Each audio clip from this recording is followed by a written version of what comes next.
Vamos con las novedades en torno al caso de Agostina Vega. Varios periodistas están vinculando el femicidio de esta chica a varias organizaciones narco-extranjeras. ¿Cómo son estas pistas? ¿Qué pistas hay detrás de estas sospechas después de que la testigo Carla habría dicho que a esta niña la habrían terminado porque ella se quedó con cierto dinero? Aquí apuntan a trata, presuntas conexiones con sectores del poder, al narco. Obviamente todo esto viene refrendado de algunas acusaciones de esta ex trabajadora, pero luego también otros periodistas no han cesado, ¿no?, en este tipo de datos, vinculando estos testimonios a que habría existido una trama de deudas, una trama de poder que involucraba a una banda extranjera. Una versión que ahora mismo plantea un escenario sobre una posible represalia que hasta el momento no está siendo incorporada formalmente a las líneas oficiales de justicia, pero que está como versión alternativa a lo que de momento tenemos en la causa. Este es uno de los puntos más impactantes del relato de estos testigos, que señalan que el entorno de la víctima poseía información sensible. Según estos datos, los familiares de Agostina Vega estarían al tanto de los movimientos de esta supuesta organización narcocriminal de origen peruano. Bueno, sostienen que la propia Agostina conocía el riesgo que corría antes del desenlace fatal, y es que ella lo que dijo fue: a tu hija la terminaron por cosas que vos te quedaste. Y eso son sustancias, estoy totalmente segura de esto. Bueno, esta es la teoría que mucha gente tenía en ese instante, que todo fue por un conflicto previo de estupefacientes. Siempre, de hecho ya había sucedido en el caso del triple crimen de las otras chicas que habíamos visto en Florencio Varela. Justamente había sido por algo similar, y obviamente esta es una de las hipótesis de que el crimen fue una entrega o una compensación por bienes o por sustancias que habrían quedado en manos del círculo íntimo de la víctima. La pregunta, y según el relato de estas personas, es: ¿a quién se la entregaste? ¿A quién se la diste?, decía la madre. Bueno, son frases que la madre de Agostina mencionó posteriores al crimen. Estos son los relatos que menciona, y obviamente todo gira en torno al Guachitas, ese bar clausurado donde había rock and roll, había heavy metal, pero también había camas dentro del interior. También trabajaba una de las imputadas, y obviamente el principal imputado en la causa, que es Barrelier. Ahora mismo la justicia lo que mantiene es el foco en la responsabilidad individual de Barrelier, mientras que por otro lado hay otros encubridores, pero estas acusaciones durísimas que sacuden el caso apuntan hacia otra dirección. Hasta el momento, todas las confirmaciones dichas por este testigo corresponden a un testimonio público que no forma parte de los hechos probados por la justicia, y que de momento están continuando con esta instrucción del crimen de Agostina. Veremos el secreto de sumario si se mantiene o no. ¿Qué es lo que se filtra en los próximos días? Porque los datos que han dado, tan explosivos, la verdad que resulta raro que vinculen y que a día de hoy no se diga absolutamente nada, cuando literalmente se está diciendo que hay una trama vinculada al narco, que hay un grupo extranjero que no es de Argentina, que sería peruano, y algunas conexiones con sectores del poder. Vamos a ver lo que dice también Cristian Eche por aquí. Ha dado una entrevista a Alameda y ha hablado de que el caso de Agostina volvía a quitar la complicidad mafiosa entre sectores políticos y el narco. O sea, todo está aquí inmiscuido en una serie de cuestiones que hacían plantear que el narco y los políticos nuevamente estaban juntos en esto. ¿De qué manera? Vamos a ver qué nos cuentan por aquí. Tiempo, ¿cómo andas vos? Bienvenido. Un placer, gracias por la invitación. Bien, Cristian. Bueno, lo que sabemos es lo que sabe toda la audiencia. Lo que pasó lamentablemente con Agostina, no hubo una alerta Sofía a tiempo, hubo una demora inexplicable, primero en la comisaría y luego por parte de la fiscalía para lanzar los protocolos de búsqueda. Cuando los activaron ya Agostina había sido asesinada, descuartizada y sus restos habían sido llevados a un descampado. Hay una red de cómplices detenidos, hay un acusado que es Barrelier, y después tenemos a Osvaldo Faceta, Soledad Andreani, Marianela Palmero, que están detenidas también. Pero bueno, a ver, contanos un poco para que la audiencia entienda todo lo que se descubrió de este caso, que después como llegó el Mundial y otras noticias, etcétera, no tuvo tanta cobertura, pero que bueno, que pone al descubierto un entramado de la noche de Córdoba muy jodido, muy vinculado a la trama. Bueno, aquí obviamente hablan de narco, de favores políticos, de promiscuos dentro del Estado y sectores del crimen organizado. Algo que de momento no se había hablado nunca. Vamos a ver lo que cuenta por aquí acerca de esta trama el señor Elche. Es lo que todavía no se ha ni siquiera empezado a investigar. Bueno, Gustavo, a ver, es muy complejo, ¿no? Estamos hablando de un caso muy complejo porque primeramente se denuncia una búsqueda de paradero, se buscaba una menor de edad que se había ido de la casa. Bueno, según fuentes, a medida que nosotros fuimos averiguando, nos fuimos adentrando, resulta que no era la primera vez que Agostina se iba de la casa, ya era la tercera vez. Se había ido con amigas en una oportunidad, se había ido con este muchachito con el que andaba. O sea que no era la primera vez que Agostina se había ido de la casa. Por eso la primera denuncia, que es el día domingo, o sea, por lo menos unas... Claro, lo que parecía raro es que había quedado con Barrelier. Y de ahí pues nos vamos obviamente a toda esa sensación, todas esas preguntas de qué pasa con la mamá, qué pasa con Claudio Barrelier, qué sucede aquí en este tipo de entornos. Y porque la madre y algunas personas, amigas, etcétera, sabían que ahí pasaba algo grave, ¿no?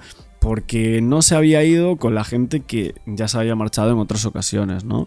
8 horas más tarde de la desaparición es una denuncia de búsqueda de paradero muy livianita, vamos a decir así. Bien, una denuncia muy livianita, creyendo, entendemos nosotros, la familia, que Agostina se había ido como siempre, ¿no? Pero a medida que pasaban las horas, obviamente empezaron a pasar los días, empezaron a pasar las semanas, Agostina no aparecía. Y claramente, recordemos que Agostina desaparece, se va de la casa el sábado a las 10:30 de la noche aproximadamente, Sí. Se toma un remis, que son unos 15 minutos de viaje, desde el barrio General Mosconi hasta Cofico, 1,5 cuadras de la casa de Barrelier, es donde baja la menor de edad, ya la estaba esperando el propio Barrelier ahí. El remisero cuenta que en ese viaje, de esos minutos, la nena estaba bien, estaba contenta, que se iba a ver con el novio de la mamá. Bueno, hasta ahí todo bien. La cuestión empieza después, cuando la nena no aparece, cuando la nena, 4 horas más tarde de desaparecer, se apaga su teléfono, muere la señal del celular, o sea que ya no se sabía, ya no se podía comunicar por teléfono a la familia, a las amistades, con la menor. Esto ya en la madrugada del domingo. Esto ya a la madrugada del domingo, o sea, ella desaparece y a las 4 horas el teléfono, se borra del mapa. Bueno, ahí empieza toda una búsqueda de la propia Melissa Heredia, o sea, de la propia madre, que lo empieza a desarrollar esta búsqueda ella, una búsqueda, vamos a llamarla así, una búsqueda privada, antes de avisarle a la policía. Ella lo que hace es convocar a Osvaldo Faceta, alias el Chapulín, lo empieza a llamar durante toda esa madrugada del día domingo, porque Agostina no aparecía. Aclaremos Y no- que Faceta vivía con Barrelier Claro. y también pertenecía a la barra brava de instituto. En realidad Faceta no era de la barra, sino que Faceta era una persona externa que trabajaba en el kiosco y que siempre se le compraba, ¿me entendés?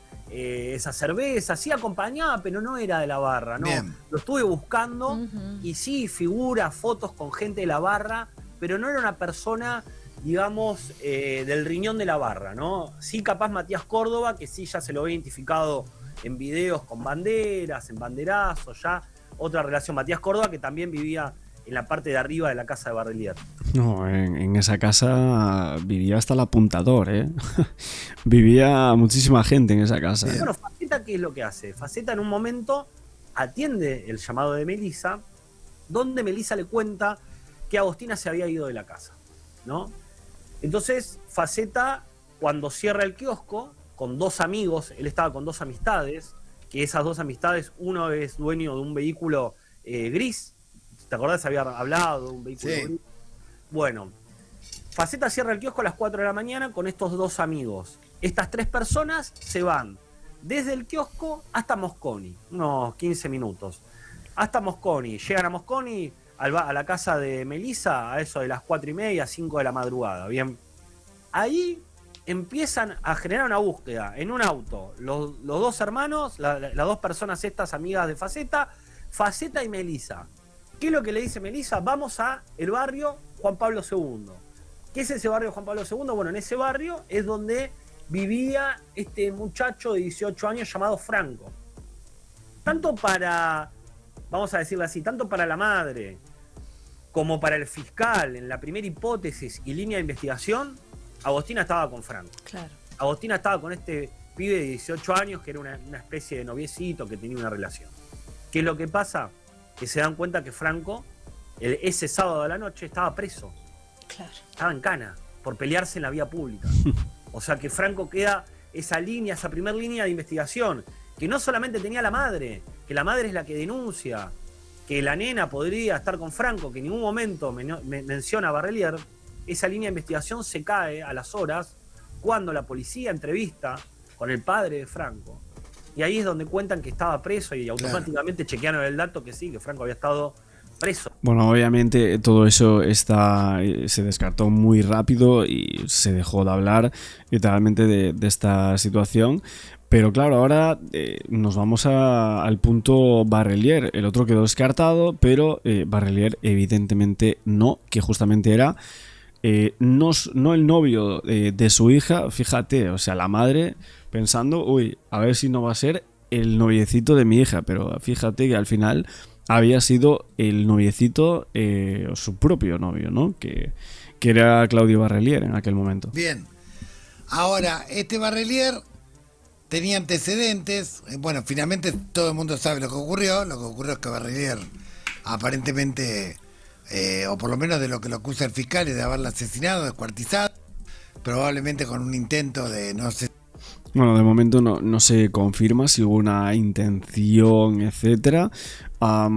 Lo que aseguraban es que tenían una serie de lugares donde llevaban a este tipo de chicas, etcétera.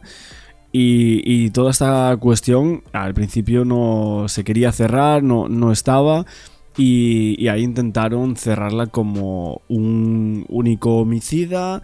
Ese lobo solitario del cual hablamos, pero se ha extendido muchísimo después de algunos testimonios, de los mensajes de la mamá, y de todo lo que proclama en torno al poder político que parece que ayudaba a Claudio Barrelier, que es bastante raro eso. Claro, se pensaba cerrar que este Barrelier era un femicida, que había actuado solo, que que el caso ya estaba, que era esto, era lo que estábamos viendo. Sí. Pero ¿qué pasa?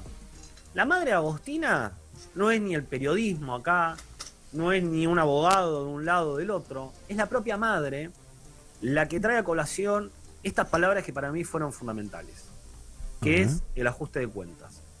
Cuando Melissa introduce esta palabra, esta teoría de ajuste de cuentas, es donde, a ver, el miedo que hay en Córdoba, mejor dicho, porque ¿qué pasa en Córdoba? La prostitución está a la vista de todos. Claro. Estos bolichitos, barcitos, que guachitas, que Malibu 1, que el 2, todo turbio.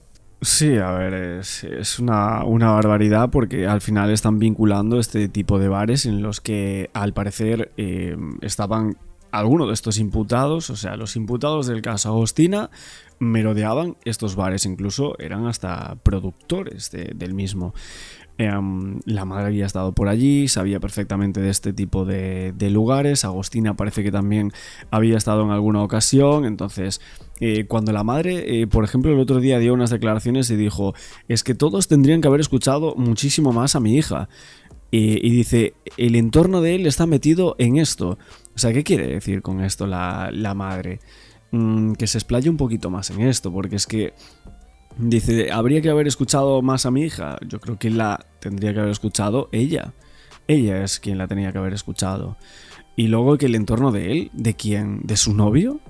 ¿El entorno de su novio es el que está metido en esto? Es que el entorno de su novio ella lo tendría que conocer perfectamente. Perfectamente lo tenía que conocer. Me parece... Es que las declaraciones de la madre van escalando de mal en peor, siendo totalmente sincero. Pero el tema es que vos decís la palabra guachitas. ¿Y por qué vinculamos guachitas? ¿Y por qué salen a decir, no, que guachitas no tiene nada que ver con el caso de Agostina?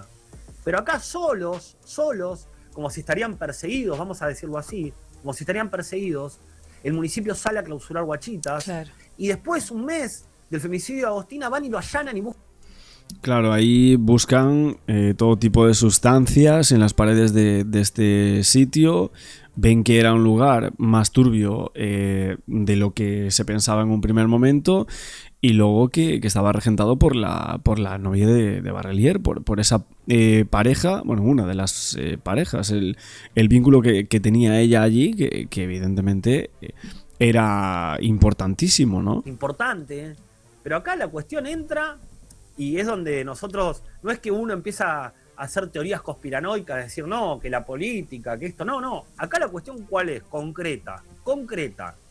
6 de mayo del 2025, Claudio Barrelier secuestra a una mujer en la casa. ¿Qué casa?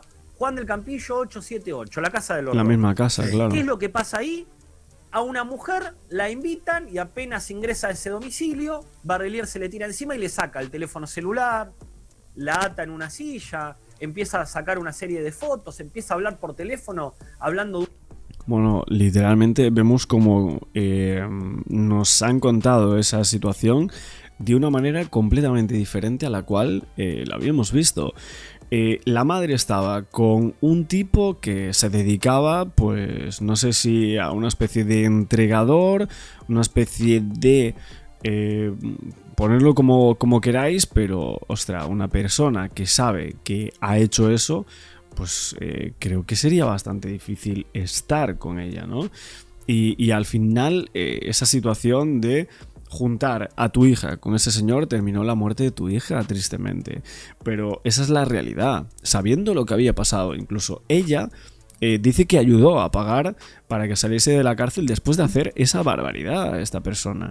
Y es que el testimonio es tan fuerte, o sea, está claro que eso sucedió así y que era real, porque hubo una persona que vio como esta chica logró escapar de ese sitio, de esa casa, porque cruza enfrente, justo había una peluquería, le pide ayuda al peluquero, Barrelier sale a la calle fumándose pues un pitillo, lo que fuese, me imagino lo que era, y hay algunas imágenes de esto. Hay imágenes, o sea, que la madre no quiso investigar si realmente esto era cierto o no, e incluso ayudó a salir de la cárcel a este señor. Y lo que hay que decir es que se pagaron 5 millones de pesos, o sea, una barbaridad. 5 millones de pesos se pagaron para que un abogado que representa a Ricardo Moreno, que el otro día lo vimos hablando en televisión, es este señor que había tenido un cargo importantísimo, no sé, creo que había sido senador y tal. Y ahora sabemos que la madre estuvo ayudando, etcétera, y ahí vimos cómo se sumaron este tipo de escenas de las cuales se habló, pero no de esta manera, y creo que es un punto de inflexión bastante claro, como este hombre pues ejercía ese tipo de poderes y estaba vinculado a ciertos sectores políticos y al narco de una manera evidente, ¿no? Y la madre, si se metió ahí, fue porque quiso, esa es la realidad. Es ahí, concejal, Ricardo... Un concejal. Concejal que había tenido un cargo más importante en de senador, creo que había sido. Pero acá, ¿cuál es el tema? Recién, justamente hablando con un colega, con Miguel Sánchez, que me ayudó muchísimo en la investigación, me dice que Moreno está muy enojado, por ejemplo, con Crónica, con el canal que yo trabajo, con toda la escena, porque ¿qué pasa? Lo nombramos mucho, pero acá no es que lo nombra uno porque tiene un color político, no. Acá estamos hablando, vamos a los hechos. Vuelvo a decir, 6 de mayo del 2025, Barrelier cae preso por privación ilegítima de la libertad. ¿Quién lo defiende? Ricardo Moreno. Claro. Sí. ¿Quién paga esa fianza? No lo sé, si el tipo... Además, otra pregunta, Cristian. ¿Quién permitió que Barrelier, con esos antecedentes, fuera, digamos, planta permanente del municipio? No se iniciara ningún sumario, no lo separaran. Si no fue Moreno, pega en el poste, me parece. Bueno, por eso, a ver, no es que uno se ensaña con un nombre, o se le ocurre, o trae... No, acá es concreto. Acá el tipo fue defendido por alguien del poder. Y alguien del poder, ¿qué va a defender? ¿A un perejil? ¿Va a defender a un psicópata? No, va a defender a una persona que le sirve. Porque si vos lo defendés y ponés las manos en el fuego por un tipo que lamentablemente no se enteró el municipio, no se enteró nadie. No se enteró nadie de lo que hizo Barrelier, parece. Bueno, un año más tarde... Bueno, yo creo que sí que se enteraron, lo que pasa es que miraron hacia otro lado y ya está, ¿no? Un año y moneda, el tipo llama a una nena de 14 años por mensaje, le dice que le iba a dar una sorpresa a la madre, la hace ir en un remis una cuadra y media antes de la casa, la hace ingresar a la propiedad y a la nena no se la ve más. Bien, ¿quién defiende principalmente a Claudio Barrelier cuando Claudio Barrelier decía... En los primeros días, sí. ¿Cómo? En los primeros días de la desaparición de Agostina, ¿quién lo defiende? Bueno, en los primeros días de la desaparición de Agostina, cuando él decía que la persona que había ingresado a la casa era la hija, cuando él decía que había un auto rojo, sí, nombra a un pibe, a este Franco, donde le miente al propio Gabriel Vega, al propio papá. Bueno, básicamente lo que cuenta por aquí el periodista Cristian Eche es que justamente uno de los primeros abogados que aparece en torno a Barrelier, pues es un abogado que es vinculado a esta persona, a Moreno, que es el señor este que está hablando de la política también en la Argentina, que parece que tiene lazos directos el abogado. El abogado era Sánchez de Blanco, si no me equivoco, que aquí es lo que hablan de ese engranaje para ver si realmente había ese tipo de red política o si tenía una importancia más relevante en algunos sectores el señor Claudio Barrelier. ¿Es Barrelier un entregador? ¿Es un entregador? ¿O actuaba para el poder político? ¿Hubo ahí una complicidad mafiosa entre un grupo narco y estos sectores políticos de esta zona de Argentina? Hemos visto en muchísimos casos que esto sucede y aquí esta teoría está sobre la mesa. Me parece llamativo que lo hayan expuesto por aquí en este programa. La verdad que Cristian Eche creo que es de los periodistas que más información ha guardado en estos últimos momentos del caso de Agostina y obviamente estaremos atentísimos a todo lo que comente por aquí. ¿Hay avances en la investigación judicial? De momento no se ha filtrado nada, pero dicen que sí, que hay unos avances, pero que hay un atraso burocrático de los procesos estatales. Veremos cómo sigue todo este caso y estaremos, como os digo, atentos a todas las nuevas informaciones de este tema. Garzón va a tomarle indagatoria, va a citar únicamente a este hombre el día martes. El único que va a declarar el día martes, en este caso, o el primero que va a declarar en realidad, es, en este caso, Claudio Barrelier. ¿Qué tal, Javier? Buenas tardes, hola Nora. Hola, así es. Y la pregunta es, ¿va a declarar o va a esperar? Digo, porque lo que va a suceder a partir del martes, una vez que se levante el secreto de sumario, el fiscal en su poder tiene documentación de la investigación, tiene los peritajes de gendarmería sobre geolocalizaciones de los teléfonos y además las fotografías de los movimientos en la casa de Barrelier. Recordemos algo, Pablo, a ver, y Nora. Sí. Barrelier, la última declaración que hizo, ya indagado, ya detenido, fue hace 2 viernes, cuando volvieron a mostrarle las cámaras de seguridad que se lo ve ingresando a la vivienda con Agostina, y ahí él, después de haber mentido, después de haber dicho que era su propia hija, el viernes le dijo al fiscal, doctor, tengo que decir la verdad, mentí. En la otra oportunidad, esa era Agostina, con quien entró a mi casa. Pero ella, le dijo, se fue de mi casa con otra persona. Esa es la versión que va a sostener Barrelier. Y como dice Pablo, exactamente, vamos a ver si verdaderamente va a declarar, tal vez cuente su visión, su historia, su historia y no acepte preguntas, que esa puede ser una de las posibilidades en la recomendación del abogado. Son todas las alternativas que se van a dar a partir del martes. Recordemos, el día lunes ya los abogados de las partes, tanto de la querella como de Osvaldo Facetta, Soledad Andreani y del propio Claudio Barrelier, van a tener la posibilidad de acceso al expediente. Y a partir de ahí vamos a esperar seguramente con expectativa cuáles son las definiciones del fiscal, con quien la información que nos está llegando está basado en una hipótesis que él tiene y fuerte, sí, y para la cual sostiene que tiene las pruebas suficientes. Las otras hipótesis por el momento estarían descartadas, por lo menos desde el punto de vista oficial que nos da el fiscal. Recordemos algo que, a ver, él está obviamente muy complicado la situación. Para el fiscal está más cerca de cerrar la investigación que de incorporar mucho más material. El tema fundamental, ¿saben cuál es? Que para el fiscal, para la justicia, para la policía que investigó, él estuvo allí en el lugar, él asesinó a Agostina, por supuesto, él mutiló el cuerpo y él se deshizo de esto.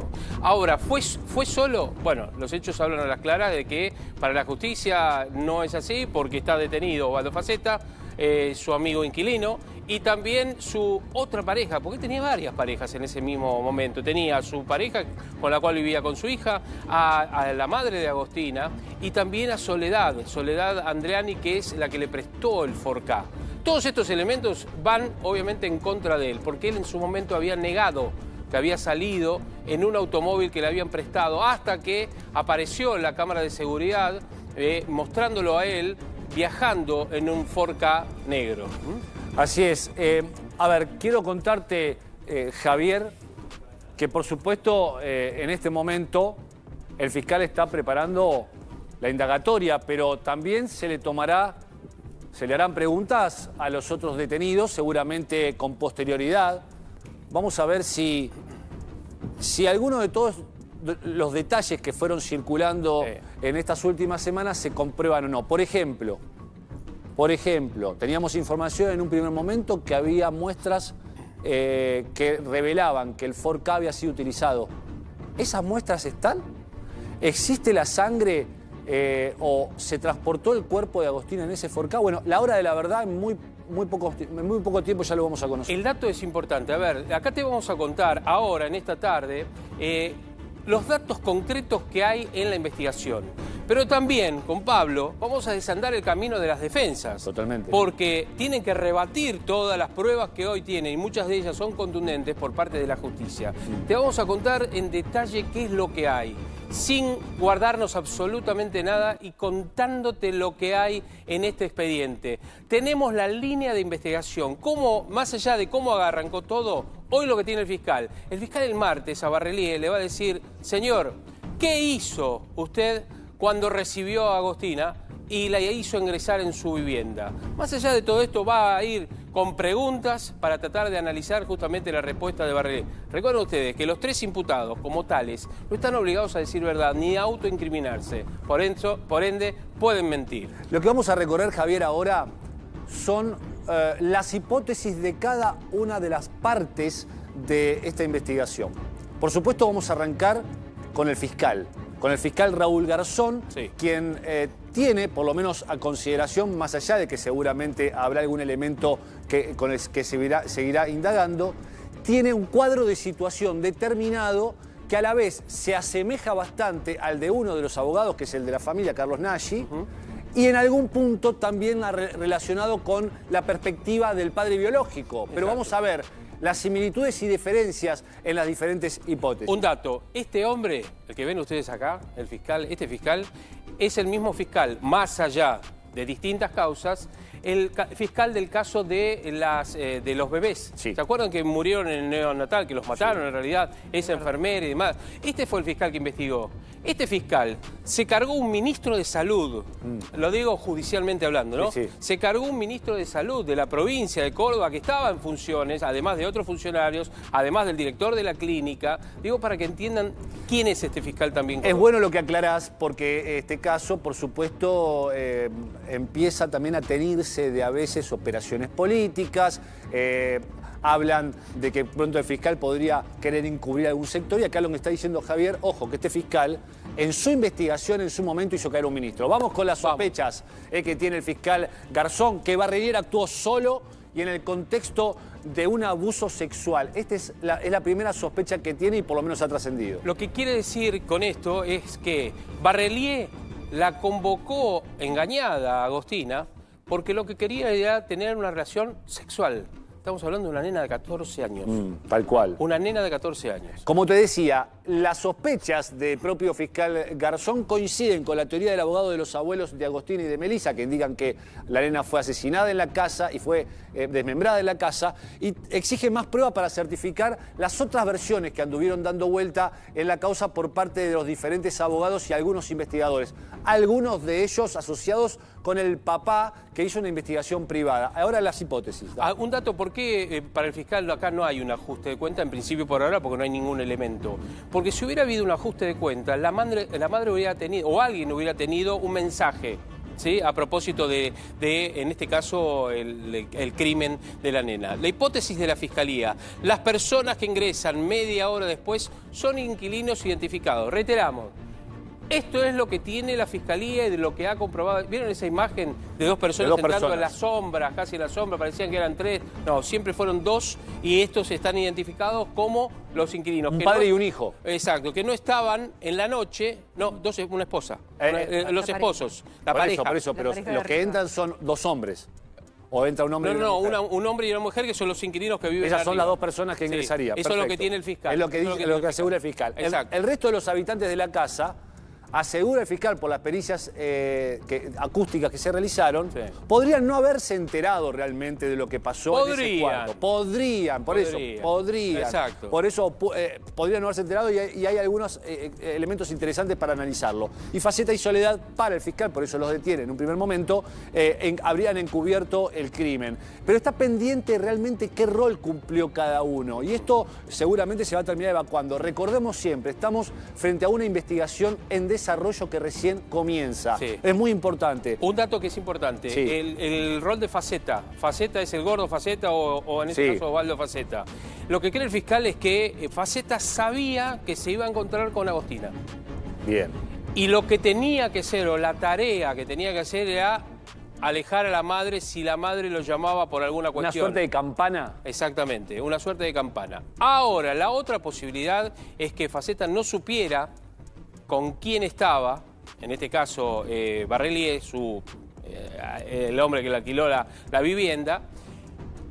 Y el fiscal dice, pero si él no sabía, ¿por qué no lo llamó a Barrelier? ¿Por qué siempre fue para otro lado y no volvió a su casa en algún momento de la madrugada? Aunque sea para decirle, che, ¿nos ayudás a buscar a Agostina? Vos que tanto estuviste en el día de hoy, sábado, o el día de ayer, sábado, con ella. En instantes vas a conocer la versión de Faceta y de su equipo de abogados respecto a qué pasó en el caso de Agostina. Pero fíjate, la madre, Melissa, la mamá de Agostina, la línea de ella, o por lo menos la que fue dejando trascender, no su abogado, atención, la madre, y en los primeros momentos, según lo que se pudo registrar de los testigos y algunos audios que andan dando vuelta.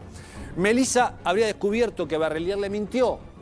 Sospechas de entregas a terceros por aquellas amenazas que, te digo, tampoco son significativos lo que se le estaba reclamando. Se le estaba reclamando entre 400 y 600 mil pesos, nos dicen, digo, para entender que no sé si por esa cantidad de dinero alguien llega a tanto, y por eso, por supuesto, prima la hipótesis del abuso sexual. Esto es en base, ¿saben a qué? A que Melissa, en un momento determinado, en algunas entrevistas a distintos medios, incluyendo a nosotros también, en A24, ella le pedía a Barrelier, cuando ya Barrelier estaba detenido, que antes de ser detenido, que le devolviera a la hija, que le dijera dónde estaba, a quién se la había entregado, si es que se la había entregado. La madre, según el abogado, obviamente, de los abuelos de Agostina y padres de Melissa, lo que dijeron es, bueno, lo que pasa es que ella ya desesperada no sabía si a la chica la tenía Barrelier, si la tenía otro, se la había entregado a otro, si era un ajuste contra él o algo por el estilo. Tal cual, la pregunta crítica es qué más sabe Melissa que todavía no contó, y por eso el fiscal la va a tener a partir del día miércoles, después de la declaración de Barrelier, la quiere tener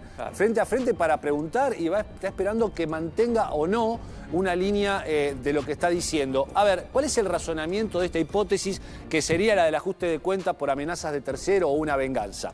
El razonamiento es que supuestamente Barrelier no habría podido pagar algo, entonces le venían a reclamar o con su hija, porque de hecho, en algún momento, en ese auto, mientras buscan a la nena, hay un testigo que asegura que Melissa dice, pero se tendrían que haber metido con su hija y no con la mía, mi hija no tiene nada que ver. Esto lo declara uno de los testigos que son hermanos. Hay dos hermanos en la causa que han declarado esto.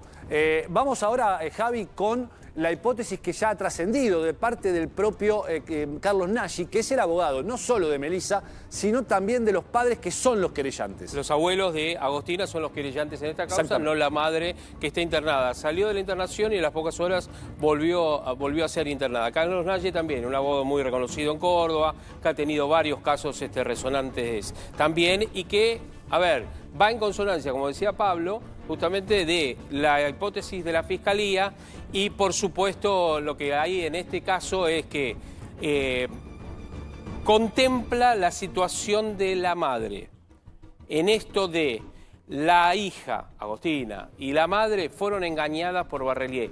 Barrelier tenía un dominio muy grande de las mujeres. Sí. Era violento, era un tipo que decía que se ganaba, o que en este caso le ganaba hasta el mundo, que estaba en la hinchada de instituto. Era un tipo que hablaba más él de lo que era en realidad.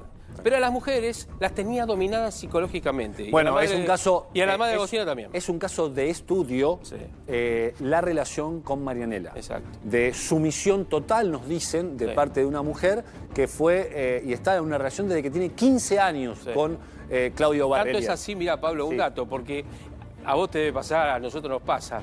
Y cualquiera te dice, pero escúchame, si yo estoy buscando a mi hija o a mi hijo, voy a la casa de ese Franco, voy a la casa de Barrelier, voy a la comisaría, voy a todos lados. ¿Por qué ella no le apuntó a Barrelier? Desde el principio. Lo que dice Nagy, el abogado de la familia, estaba en este enamorada. caso, lo que dice es... Estaba psicológicamente dominada, no podía creer que la pudiera tener Barrelier.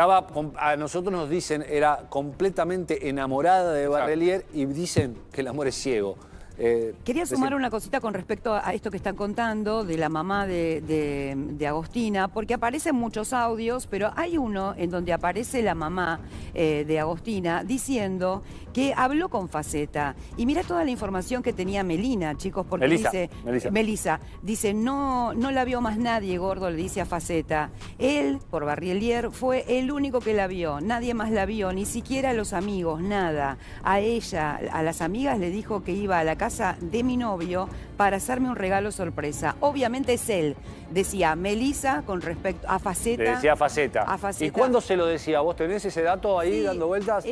Horas después de la desaparición. Bien. Estos son audios que están trascendiendo en estos momentos. Exactamente, por eso esto es coincidente con lo que nos cuentan y lo que la ponen en el ojo de la tormenta también a Melissa. Bueno, si Melissa tenía el dato, ¿cómo es que dice que no lo tenía? Si esto además, es así, ¿no? Y además otra cosa, si Melissa en ese viaje buscando a la hija le dice a Faceta, mirá, mis hijas me dijeron, las amigas de mi hija me dijeron que había ido a lo de mi novio y yo llamo a mi novio y me dice, no, en realidad se fue, ¿yo qué hago? Voy a lo de Barrelier. Por supuesto, le golpeo la puerta y le digo, che, ¿no está acá Agostina? Por lo menos. Eso es lo que no hizo. Eso es lo que le va a preguntar también el fiscal a la madre de Agostina. Como decía Javier, ¿qué es lo que considera Carlos Nagy, este equipo de la querella? Que Barrelier engañó a Agostina, que había engañado también a Melissa, su mamá, que abusó de la nena y que abusó, que la mató y la desmembró en la casa. No todo el mundo coincide con que esto fue en la casa. Atención, y ahora vamos a recorrer. ¿Cuál es la coincidencia con la Fiscalía, Javi, que hay? En los hechos principales, que habla de el crimen y el encubrimiento, acuerdan en la secuencia de los eventos que van sucediendo y confirman los hallazgos por parte de la Fiscalía. Como te decía ahí, la coincidencia está en el homicidio y el ocultamiento. Lo que hay en datos es que, y sustenta el fiscal, por lo menos hasta el momento, y lo va a tener que además demostrar, porque siempre la culpabilidad de otra persona, la Fiscalía tiene que comprobarlo, con elementos es, el fiscal, ¿por qué se tomó tanto tiempo para indagar ahora a Barrelier y el resto? Pues necesita las pruebas, por ejemplo, científicas del cuerpo de Agostina, de los rastros que tomaron en la casa de Barrelier, en el auto, en el 4K, también las comunicaciones telefónicas. Todo eso lo va a volcar la próxima semana. Por eso está el secreto de sumario, para que las defensas, o en realidad nadie, pueda ver los elementos que se van incorporando. Una vez que vayan a ser indagados, ahí sí van a poder ver justamente los elementos y veremos cómo se defienden. Y el dato importante, lo que creen es que una de las hipótesis más firmes, no es la única, pero es la más firme, es que abusó de Agostina. Agostina se defendió porque no quería justamente tener algún tipo de relación sexual con este hombre. Este hombre la termina matando al querer obligarla. Y de la desesperación lo primero que se le ocurre es deshacerse del cuerpo. ¿De qué manera? El cuerpo entero no lo podía sacar de la casa, porque lo iban a ver, porque sabía que había cámaras en la vereda de enfrente. Entonces lo que quiso es mutilar el cuerpo para sacarlo en partes. Por supuesto, a ver, en definitiva, ese es el foco por ahora donde está parado. Está parada la Fiscalía, por lo menos con los datos que aseguran tener, pero fíjate lo que trasciende del entorno y del propio Gabriel, que es el padre biológico. Recuerdan, es la persona que primero motorizó la investigación cuando encuentra la imagen de Barrelier ingresando con Agostina. Y decía Barrelier que era su propia hija, pero era Agostina. ¿Cuáles son las sospechas de Gabriel? Por lo menos las que fueron trascendiendo. Sospechan del rol de Melissa en todos estos eventos, es decir, la mamá biológica, expareja, se llevaban muy mal. ¿Por qué? Porque el padre lo que dice, ahí voy, Nori, un segundito.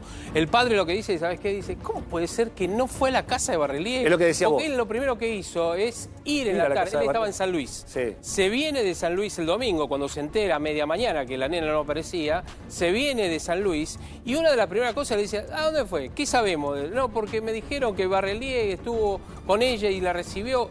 Fue a buscarlo a Barrelier. Tal cual. Fue a buscarlo, sí, Nora, perdón. No, le sumo una cosita. Digo, viste que dice expareja, pero esa expareja, en este audio que aparece ahora, ella dice desde las 22:30 de anoche del sábado que mi hija no aparece. Le dice a Faceta, los del rancho, mi tío tiene conocidos ahí, hasta los propios amigos están sorprendidos. Y siempre habla de mi novio. Claro, por Barrelier. Claro, por Barrelier. pero, digo, ¿era exnovio o era novio? No está claro. En principio pareciera, ella misma dijo que era un exnovio, que había estado que fue una relación de hace tiempo, pero el fiscal tiene algunas sospechas, el padre biológico también. Todas dicen que eran amigas. Había con derecho. Y en realidad eran novia, pareja, amante, lo que ustedes quieran. Te quiero contar que van apareciendo más parejas de Barrelier. En el transcurso de la tarde te lo vamos a contar. Incluso aparece un apodo en escena de este hombre que evidentemente era... algunos dicen, y está la teoría del depredador, la teoría de Nagy, la teoría del depredador, y de alguna manera también de Gabriel. Pero fíjate que hacia dónde va esto que está planteando.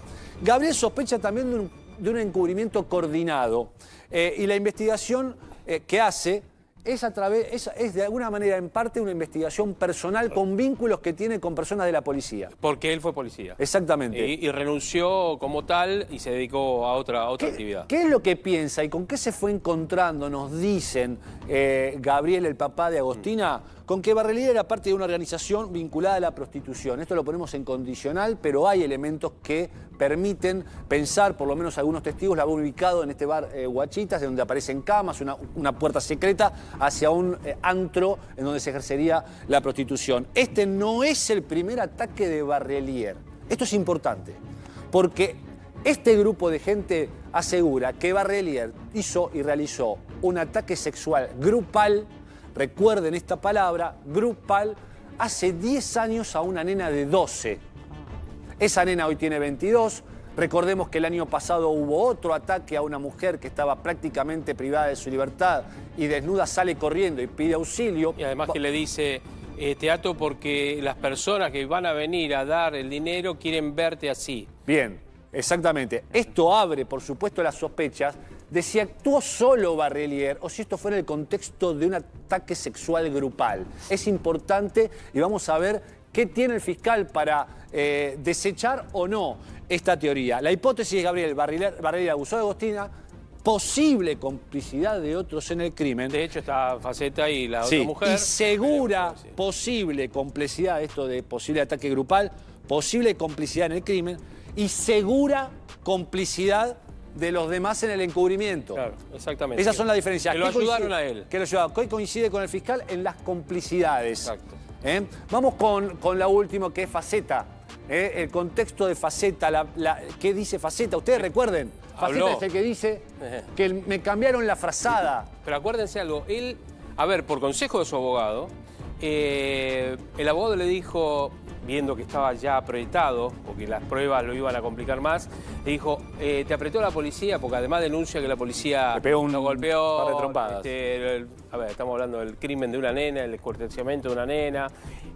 Los policías muchas veces, hay apremios ilegales, por supuesto, hay y tienen que ser denunciados, pero muchas veces los policías o la policía, cuando ve que hay alguien que los está, lo voy a decir, lo más fino Que posible. no le está diciendo todo lo que sabe. Iba a decir lo que se está boludeando, Sí. la policía se pone un poco nerviosa. ¿Y qué le hicieron? Lo tuvieron 12 horas. Estuvo un rato largo. 12 horas, Sí, ellos 14 dicen horas. que son más horas, que tuvieron Sí. como 24. Ponele no 20 sé, la horas. verdad, sí. ¿Qué hicieron? Como veían que él cambiaba en parte su relato, se mostraba muy nervioso, le pedían que se tranquilizara, que contara, porque había una nena en el medio de todo esto y demás, lo consideraban a él que había participado en un momento determinado, le dijeron, mira, vamos a hacer una cosa, para que te tranquilices, vamos a ir a otra de las oficinas, te vas a quedar ahí, vas a quedar con un custodio, pues no te podés ir, y después volvés cuando estás más tranquilo y seguís declarando. ¿Qué hizo Faceta? Se fue, obviamente, lo llevaron. Se quedó como 3-4 horas solo en una habitación, nada, esperando ahí. Cuando vuelve a declarar, no es que había cambiado toda su historia. Le había agregado algunas cosas y había aclarado otras. Por ejemplo, eso de que en un momento determinado de la noche, del sábado, me dijo, no vengas a casa, Barrelier le dice. Que tengo algo. Que tengo algo. Bueno, él fue agregando. Cuando termina todo eso, obviamente, después, la que ya conocemos, al día siguiente habla con los medios y después queda detenido. ¿Cuáles son las sospechas que surgen del entorno de Faceta, de su equipo de abogados y del propio Faceta? Exacto.